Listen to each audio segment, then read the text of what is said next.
This is Grandmaster Daniil Naroditsky. We are watching Grandmaster Fabiano Caruana taking on Grandmaster Daniil Dubov at the 2021 Tal Memorial Blitz, a handshake and Dubov starting White's clock. This is an iconic matchup. These two have played so many times in so many different formats, and the games are always entertaining. We have a Sicilian, an open Sicilian. What variation will Daniil play? Will it be a Najdorf? Will it be a Dragon?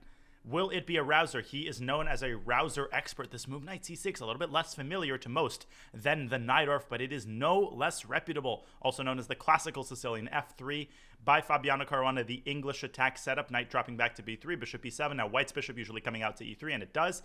And the point of the move f3, not only is it to protect e4, but it is also to prepare a pawn storm on the king side with g2, g4, after Black castles kingside, as Fabi goes a3, halting the progress of Black's a-pawn. Dubov can push it to a4, but not any further than that. He delays that move and he castles kingside. But before going g4, generally speaking, it's a good idea for White to continue his development to play queen d2 and long castle. But Fabi, he goes for a different approach. He goes bishop b5, occupying a square that was weakened when Daniil pushed his a-pawn up to a5, bishop e6, both sides developing. And Fabi, he goes for a much quieter approach, castling kingside rather than queenside.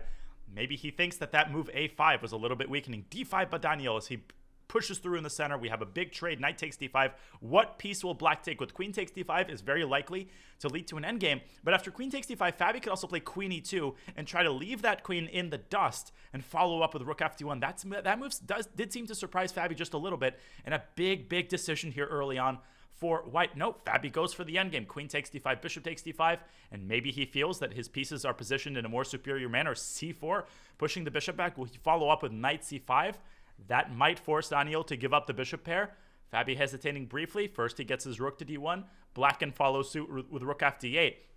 But one thing that Daniil has to watch out for is the move bishop e3 to b6, especially if Black plays rook d8. And if White can gain control of the d-file, that'll be a pretty big deal. And so Dubov plays rook f to c8, a very ingenious idea. I think he's going after Fabi's c4 pawn. He wants to move the knight off of c6 and attack that c4 pawn with everything that he's got.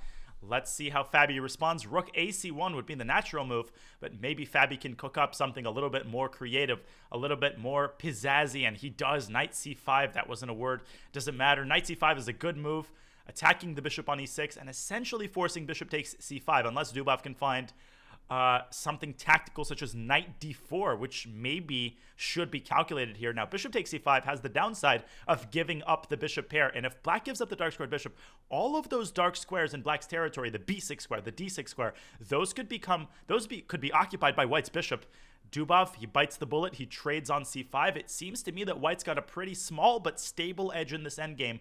And this is not the kind of position that you want to have against Fabi. Plenty of time still for both players. Knight dropping back to a7. Dubov tries to solve his problems concretely. Fabi trades his dark squared bishop, but look at White's control over that d-file. That definitely gives Fabi the advantage. Can Daniil Dubov stabilize the situation and pull out at least a draw? We'll see. First of all, the c4 pawn is not currently hanging because of the back rank issues for White. So Fabi has the time to play a move like rook d6 if he wants, but he could also play b2, b3 just to eliminate the headache of the c4 pawn once and for all. This is a big decision as Fabi tries to find a way to conduct his initiative. You can see Dubov's body language a little bit exasperated, disappointed by the way the game has gone, and Fabi does infiltrate to d6. Dubov responds by bringing his king to f8, and now that does threaten bishop takes c4. No, maybe that's still not a threat because of rook c1.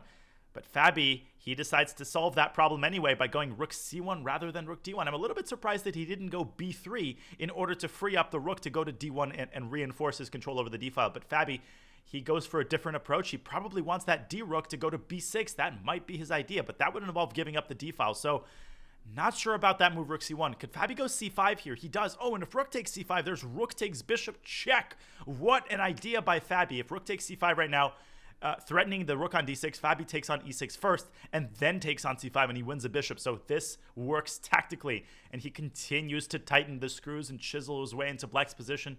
How will Daniil Dubov activate that rook on a7, which has laid dormant now for a couple of moves? And he cannot afford to have a dead rook like that in this endgame. Rook a8 seems pretty natural to me. He goes rook c7 first. He covers the 7th rank. I think the other rook is going to go to a8 on the next move as Fabi brings his own king up to f2, and potentially he'll bring it to a3. There's rook a8 by Dubov. He might be assembling his rooks on the c-file. He could also go rook a8 to d8 in order to try to trade off Fabi's incredibly pesky rook on d6. But that pesky rook on d6 could become an even peskier rook on b6, where it would pressure the pawn on b7. And one benefit of Fabi bringing his king up to e3, if Daniil goes rook d8 right now, and Fabi goes rook d6 to b6, Black will no longer have infiltration abilities down the d-file. And so Dubov goes rook c8, inducing b4, and now back to a8. What a defensive idea as he tries as hard as he can to infiltrate with one of the rooks. He wants to take on b4 and go rook a3 check or rook a2. Fabi casting a glance at his opponent, dropping the bishop back to d3.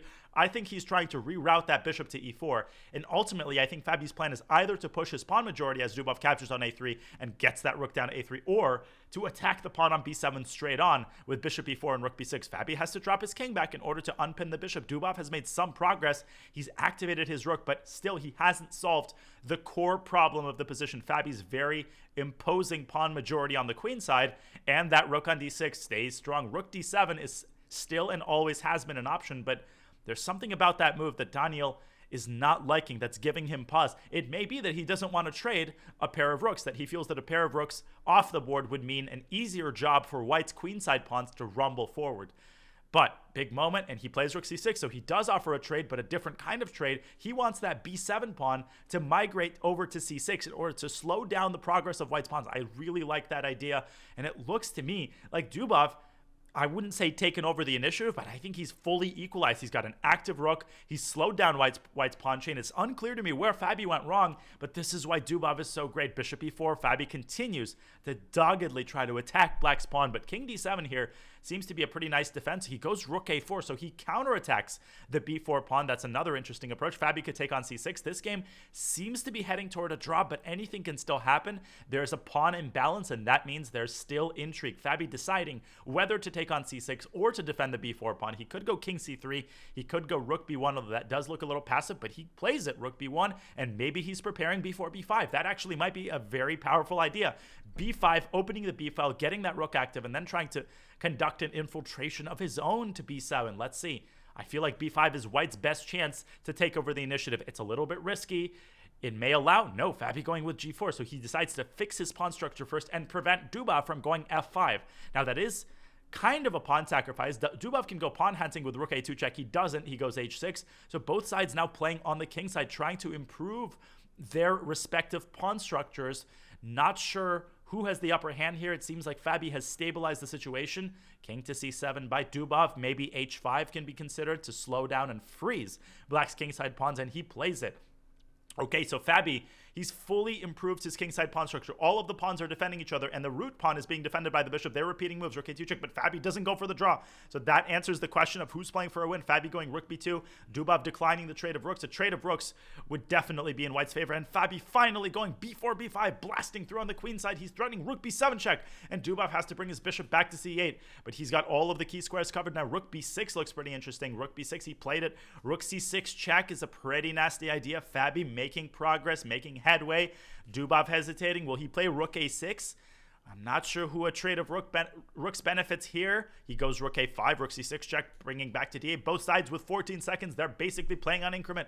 Fabi getting his king up to c3, but he continues to make progress. That c-pawn, but bishop d7. Now if the rook moves, he loses c5. He blundered that. But he has king b4 with a move. King b4 counterattacking Black's rook. He definitely missed bishop d7, but that's what these players do. King takes a5, and now the bishops. Will the bishops be traded as well? Who does the pawn ending favor? White does have the outside passer, but Black has the potential of creating a pass pawn. But g5 right now. g5 looks incredibly strong. g5 creates a passer. I think g5 wins the game. Fabi takes on c6 first, and he found a g5 with a pawn square, and this is a well-known concept. He's going to win the game because he is going to promote first. What an incredible job by Fabi as Dubov throws in the towel. If you like this video, make sure to click the links on the screen.